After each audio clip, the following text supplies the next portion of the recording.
Okay, let's talk about some wholesaling, right? So now we're really getting into wholesaling, and we're going to start off with a definition. I will be showing you guys some more advanced stuff, but I'm starting at a baseline. And even if you know some of this stuff, repetition is always a good thing, reminders and things of that nature. So let's get into wholesaling 101. What is wholesaling? Wholesaling, also known as flipping houses, is a real estate investing technique whereby a real estate investor, a wholesaler, puts a property, normally a distressed property, under contract, meaning that you agree to buy it, and assigns or resells the property to another investor. So here are the steps, right? The wholesaling process, step one, you're going to find a distressed or motivated seller.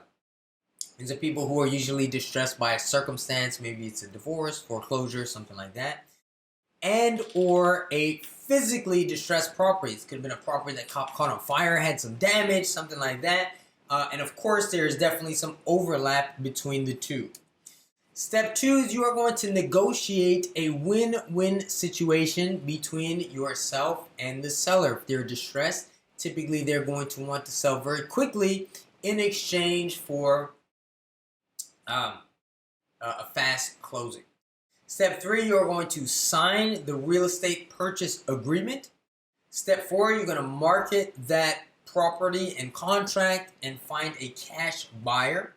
So step five is that you're going to be essentially that middleman or middlewoman between the buyer and the seller, facilitating the transaction. We're going to be careful about how we use those words. I'm going to show you why in just a second. But essentially, you're the person in between. Step six, you're going to close with your friendly title company or attorney, depending on what state you're in. And then you're going to cash a fat check and repeat. So essentially, you are the Amazon of real estate, meaning that if you look at Amazon as a business, they can go to the wholesaler, to the distributor. They have access to people making the goods where the end consumer might not have access to them. So they go in, they get the product, they mark it up a little bit for their to make a profit. However, they still give it to the end buyer probably cheaper than in a retail store. Okay, this is exactly what we're doing here. Next question, who would sell their home for 70% of its value? And how do you make a seller take a low offer? These are questions I get all the time. So you have to remember here that you are looking for motivated sellers. That means not everyone is going to be a good prospect. There's an analogy I like to make called the gold analogy. You don't make gold, right? If you're going to dig for gold, you don't say, oh man, I'm coming across all these rocks and dirt, and how do I turn all this bullshit into gold? It's not how it works. You come across more of what you don't want, the rocks and the dirt, than what you do want, right? But you just get rid of it. You don't pay any attention to it. You just keep going, keep going, keep going, and when you do find the gold, well then all the shit you had to go through is pretty much worth it, right? So these are things like damaged homes or homes that won't appraise or lenders won't lend on. And again, it has to be a win-win situation between you and the seller. You're essentially the pawn shop of real estate. And I highly recommend that you guys actually watch and check out this show. I have some links throughout the program, not only for how they deal with people and interact with people, their willingness to walk away, to say, hey, this is not a win-win for both of us. The willingness for other people to even walk away and say, hey, I'm not that desperate. And also they have some really, really good negotiating tactics. But essentially, you need to realize that you aren't forcing or pressuring anyone to sell. You're just offering a solution. If it works for them, they take it. If not, they keep it moving. So again, watch this store, and then the analogy I make is a wedding ring, right? So let's say a woman walks into a pawn shop.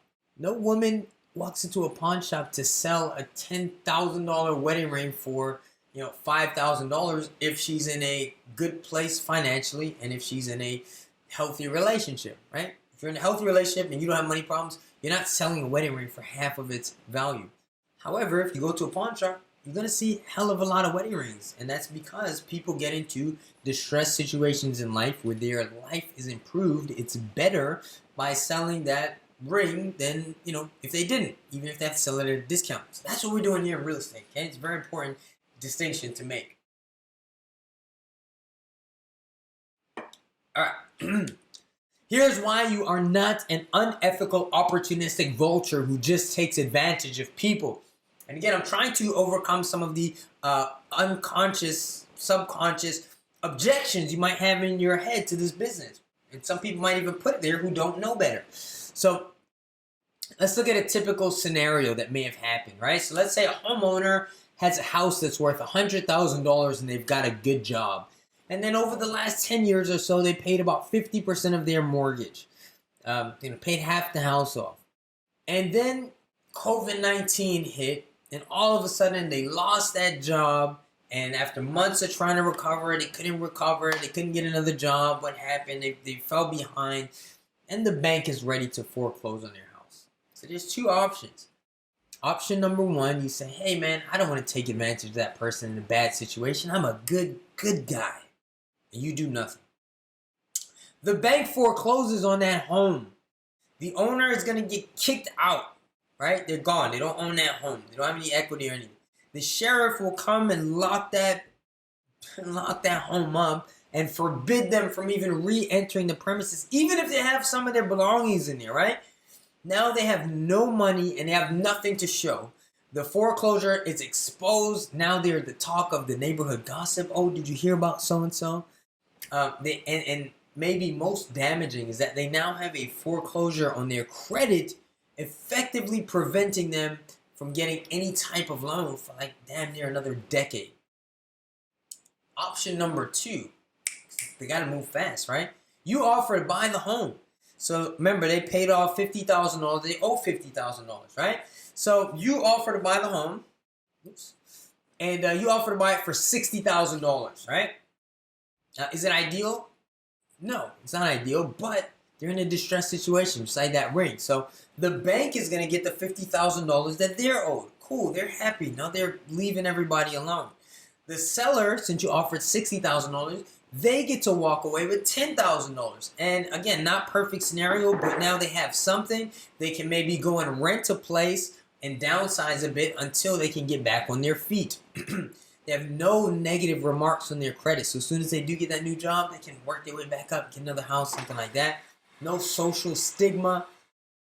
They're eligible for a new loan in the future. The buyer, your end buyer, is going to get a great deal because the house is worth $100,000. So you remember, you offered the deal to the cash buyer for $70,000, and then the buyer gets a great deal because the house is worth $100,000, and then you get to make $10,000, right? That is a win-win-win-win. Bank, seller, you, buyer. That's 4 wins. The property will probably be in better condition, no foreclosure, so the neighbor's property value will probably go up. So it's like 5 wins, right? It's a win-win-win-win-win situation all around. So there are 2 primary ways to close, and some of this is going to touch on some legal stuff, and I want to make this abundantly or very, very clear to you guys. This is important, okay? So, I participate and engage in our community, and I'm in a bunch of different Facebook groups and answer questions and things like that. And this is something that I saw on Facebook not too long ago. Hey guys, a newbie here. I need some assistance. I have a person who looks like they're willing to sell their home. This is what he wrote. What should my next steps would be? And so this is what he wrote to the seller first. And then, the whole conversation is there. But it says, I work with a lot of cash buyers who purchase properties from sellers looking to buy. As far as the offer, it really depends on conditions in your home. It is in pretty good shape, right? You need to understand that this is the very much incorrect way to deal with a potential seller, right? Not only, a lot of people don't understand what you're doing or wholesaling. There's also a lot of skepticism. Oh, this is a scam, things of that nature. So it's not good from the perspective of negotiating, or the best way to build rapport or engage or anything like that. But from a legal perspective, if you are not a licensed realtor, and you can wholesale while licensed, but if you are not, this is illegal because this can easily be misconstrued, interpreted, or seen as attempting to broker a deal, which you cannot do if you're not licensed, or it can be seen as collecting a commission. Again, illegal if you're not licensed. So a lot of people, I think, do this for a few reasons. One is, they want to seem transparent about what they're doing, which is admirable, but again, it's ineffective and illegal to do it this way. Or some people kind of want to give themselves a way out or off the hook by saying, it's on other people. You don't want to do this, right? When wholesaling, you are not collecting a commission. Here's what you're doing. Two primary ways of closing, right? The first one is an assignment of contract. So this is what this means. You're going to sign a purchase and sales agreement. Once signed, what that means is that you are the only person in the world, on the planet Earth, who can legally purchase that property. Once that paper is signed, of the 7 billion plus people in the world, you're the only one, so feel very special, who can legally purchase that property. As a principal to the transaction now, you now have equitable interest. Your contract and the rights therein are now a tangible asset that you can sell. You assign the contract, which means you're not selling the property, okay? You're selling your rights to purchase the property, right? And you do that by signing an assignment agreement. Again, note that you're not selling the house, but rather you are selling your right to buy the house, which is why that's not considered a commission and why it's legal to do that if you are not licensed. Note that there is not a separate purchase and sales agreement. There is one purchase contract between you and the seller, and then one assignment contract between you and the end buyer, meaning the end buyer is essentially buying your rights. Hopefully that's clear. The next method is called a double closing. So for the record, some contracts like REOs, real estate owned, bank owned properties, and short sales are not assignable to begin with, right? Double closings are more discreet in that they can be done with different title companies. One, it's called where you're buying with the seller. It's typically called the A to B part of the transaction, where the seller is party A, you're party B, and then you have a separate transaction where you're still party B, but the end buyer is party C. I'll show you that in just a second, right? But that can be done with different title companies. You don't have to disclose your fee, whereas an assignment, I actually will show you a loophole later, but typically your profit is visible. And so this does not disclose your fees. Recommended when doing deals and profiting more than $10,000. We will get into details on both of these methods later. I just want to kind of describe the legality to you. So in this case, you have two separate contracts, right? Two separate purchase agreements. A to B refers to the contract between the seller, A, and yourself, B. The B to C contract refers to a second transaction between you, B, and your end buyer, C. You actually buy and temporarily own the house. And that's often accomplished using what's called transactional funding. So transactional funding is a short-term loan used by wholesalers to buy and quickly resell properties. The fees are typically 1%, but it can be as high as 2% from national lenders or in certain higher end markets like California. The loan is not based on credit, as funds are sent only after the end buyer has funded the B to C transaction, thereby making it risk-free to that lender. So that's why you don't need credit for this type of loan. So here's an example to show you what I mean. And I'm using simple math. I'm not including any closing costs, just so the math is a little bit easier and you get the point. So you sign a purchase agreement to purchase a house for $100,000 with the seller. And then you go out and say, hey, this house is worth, let's say it's worth a lot more than that, it's worth $150,000. I'll sell it to you for $120,000. All right, so, and then a buyer says, yeah, I'll take that. So then you sign the purchase contract to sell them that house for $120,000. Now you don't have $100,000, right? So you got to borrow it, and that's okay. So what happens is you send all the documents, and I'm going to go through this really detailed later on in the training, but you send all the documents in, and then title company say, okay, we're good to go. And then the end buyer for that B2C transaction, they will send $120,000 for the house, right? And then the title company will call up the transactional funder, that lender, and say, okay, this deal is definitely going to happen. We got the money. You can let Mike borrow the $100,000. That lender will give you $100,000. You buy the property. You own it for 5 minutes. And then your end buyer will buy it from you for $120,000. All right, so again, transactional funder wires $100,000. You have a $20,000 spread in your profit. So you use the transactional funds to pay the $100,000. You own the property for 5 minutes. Then you're going to pay the lender back $101,000. You give them back the $100,000 that they loaned you, and then you give them 1%. In this case, that would be $1,000.